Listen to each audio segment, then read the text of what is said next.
Hello everyone and welcome back to my channel. Not done a video for a few days, but I'm back now, so I'll start putting some stuff out. I'm going to read a couple of stories today. It'll take me about 10 or 15 minutes, but it's about when bizarre dreams come true, and it's about close encounters and things like that. Unusual experiences what people have documented. So I'll start now anyway. So it's called When Bizarre Dreams Come True. Um, Many reports of encounters with UFOs and ghosts contain curiously similar or even identical elements. This suggests to the objective researcher that both kinds of experience may be psychic phenomena originating in the mind. All such experiences are strongly subjective and often defy scientific explanation. Frequently, two entities of one kind or another appear to a single person, while others who are also present notice nothing. Physical effects may be noticed by witnesses. Tingling sensations and humming noises are linked with UFO sightings. While a marked drop in temperature frequently accompanies the appearance of ghosts, the vast majority of encounters with ghosts and UFOs occur at night when the witness is alone or in some way vulnerable. The two types of experience may seem to be very different, but as the following examples also show, further similarities gave cause for reflection. In 1960, a well-to-do businessman of Manchester, England, was spending the night with a girlfriend when he suddenly felt the bedroom invaded by a curious tingling sensation. Soon the air was full of an electromagnetic humming. Worried, he glanced around the room and noted the time. It was just after 3 a.m. Then a figure appeared standing by the bedside and blocking out the light that filtered through the window. It was a woman, only inches away from him and as plain and as solid as the mattress on which he lay. His mind absorbed her features and her dress. Then he cried out quickly. The image melted into the blackness of night, and he sheepishly awoke his sleeping companion to tell her of the ordeal. She knew what he had seen, for it was not the first time such a phantasm had appeared. The description matched perfectly that of the girl's dead mother. Now, to a supposed UFO sighting, it was not long after 3 a.m. on March the 9th, 1977, and Brian Grimshaw and a fellow night shift worker were driving to their factory through the almost deserted streets of Nelson in Lancashire, England. Suddenly, a light appeared over Pendle Hill, famous for its long association with witchcraft. A dark, cigar shape, flashing different colours, floated through the air. As it approached, both the engine and the lights of the car cut out. The men became frightened. They felt a strange tingling sensation, and an electromagnetic hum filled their ears. They tried desperately to escape the hovering UFO, but the car was dead. Then, just as suddenly as it had come, the UFO drifted away southwards. The car's lights and engine jerked back to life, and the oppressive sensations disappeared. The two men sped back to the factory and soon developed pounding headaches as a result of their terrifying experience. The materialization of a ghost and the sighting of a UFO. Is that what these events actually were? That may well be. In any event, similarities between the occurrences are most intriguing and duplicated time and time again in other strange encounters. This is another one. Witness Frank Kirk gives a graphic account of his own encounter at Wallerton near Nottingham, England, in an issue of Northern Earth Mysteries. He was 15 at the time and playing with two friends beside a disused canal. He admits that they were looking for UFOs. As darkness came, a mist began to rise from the watercourse. This was not unusual, but then a cloud the size of a fairground dodgem car detached itself in the shape of a donut, but without a central hole. It drifted towards them, becoming disturbed. They quickly ran for home as the apparently intelligent cloud pursued them. They could all see it glowing inside with strange luminescence.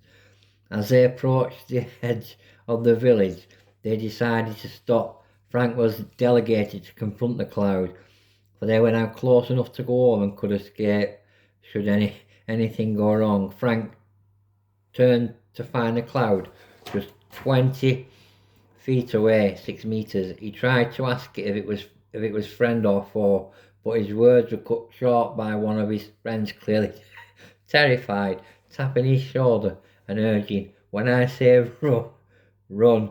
He looked he looked ahead into the gloom and quickly understood the reason for this fear. For there stood an extraordinary 6 foot, 1.8 meter furry figure silhouetted in front of the glowing object. In claw-like hands it gripped 2 red pencils, and its legs faded into nothingness. The third boy stood only inches from the creature. As the other 2 fled, he called after them.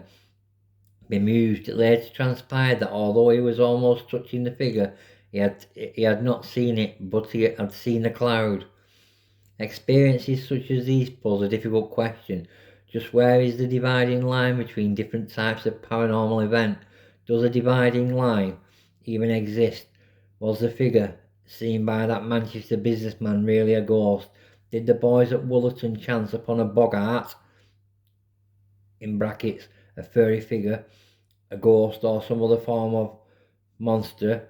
There are no easy answers, but further examples of strange sightings may serve to cast more light on the problem. At Cairo Mill, Oldham, England, on 8th of October 1972, John Byrne, a security guard at the Ferranti engineering works, saw a massive UFO hovering above him. It emitted a strange blue light and a high-pitched humming whine, where his fellow guard, who was standing just yards away, that's where I am, Oldham, near enough, saw and heard absolutely nothing, just as one of Frank Kurt's friends had not seen the furry creature.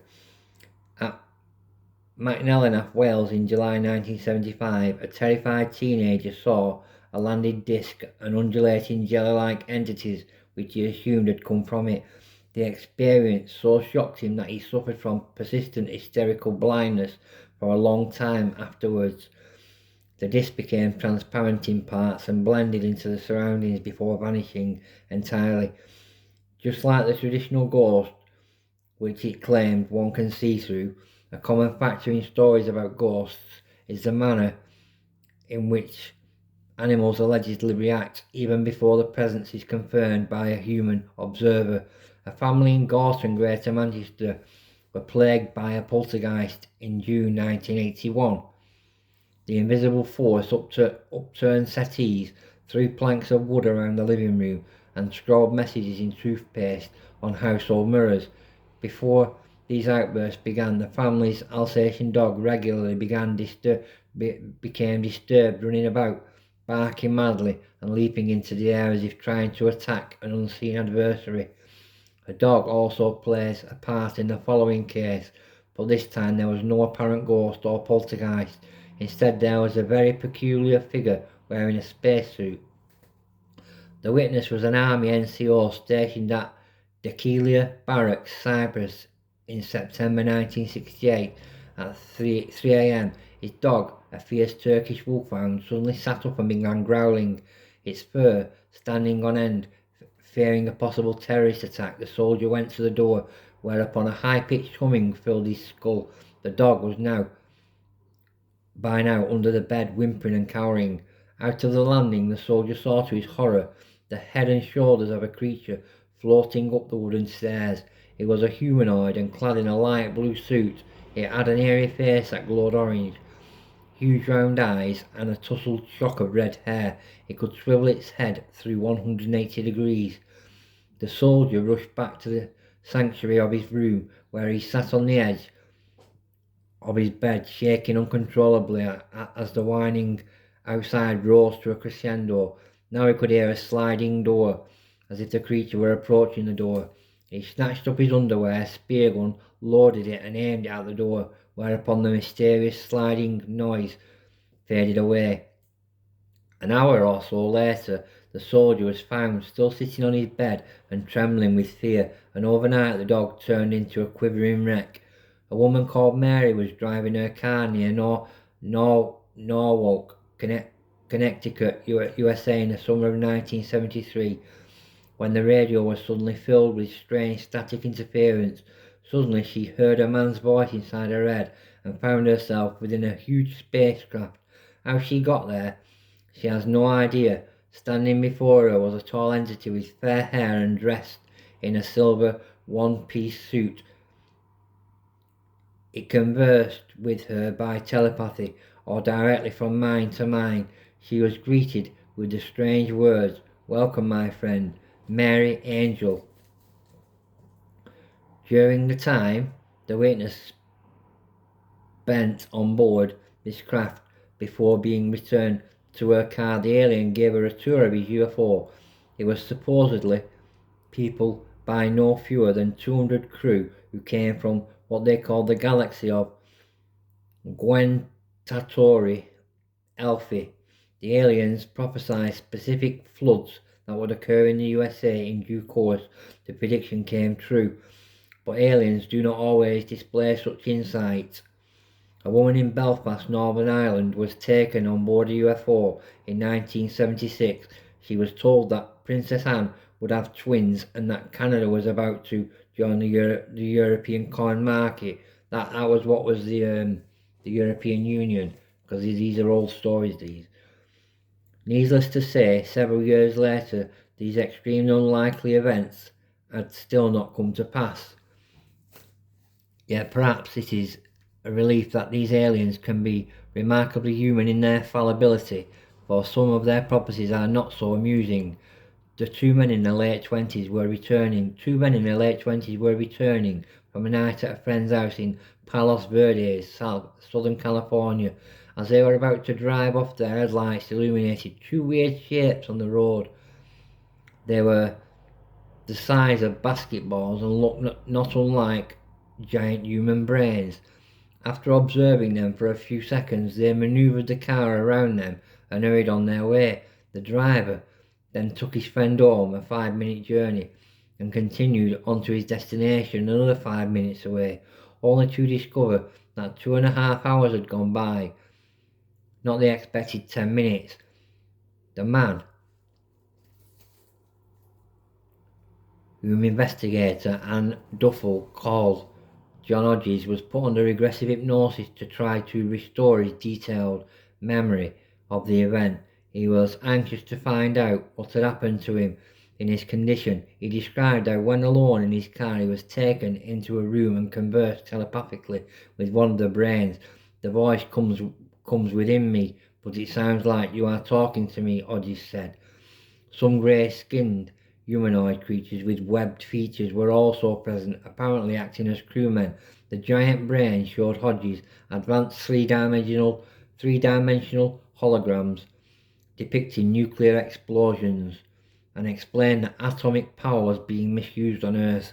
Hodges later remembered that the humanoids were in fact the real controllers and the brains simply acted as translation devices, alive and yet not quite alive. A miniaturized translator cell was implanted in Hodges' brain on the night of the contact, which would allow information to flow freely in the future. Eventually he was returned to the car, but his memory was blocked and he felt a curious buzzing and tingling all over his body. Hodges received numerous subsequent messages via his translator. These include information about a world war that was to erupt in the Middle East and then spread to Europe between 1982 and 1984. Nuclear weapons would be used, it was said, after the war ended and a world government had been created. The aliens would land in 1987 and trigger the thousands of people who, like Hodges, had been implanted with translators without their conscious knowledge. Time has proved otherwise. Such a story sounds utter nonsense, and so do most of the other alien contact incidents that are reported, at the very least. However, they demand a reasonable hearing. There is a considerable problem in trying to trace a common source of these incredible events, for they are presented in many different contexts. They involve ghost-like beings, weird monsters, spirit entities, and a veritable menagerie of aliens from all over the universe, yet all of them share an underlying theme, and many consistent internal characteristics are intelligent extraterrestrials beings contacting us and behaving like skilled impressionists, or could these experiences stem from a source that is somewhat closer to home, namely ourselves? Consider this statement by John Hodges. The words actually come from within the mind. Loud, clear, crisp, the voice sounded male, but it's odd. It sounded as if it was the same voice I have to myself when I think. Right, that's the end of that anyway. Them are various different paranormal and alien stories. What are from the 60s and the 70s. I hope you enjoyed them today. If you like, then press the like button please and subscribe to my channel. Thank you very much. Thanks.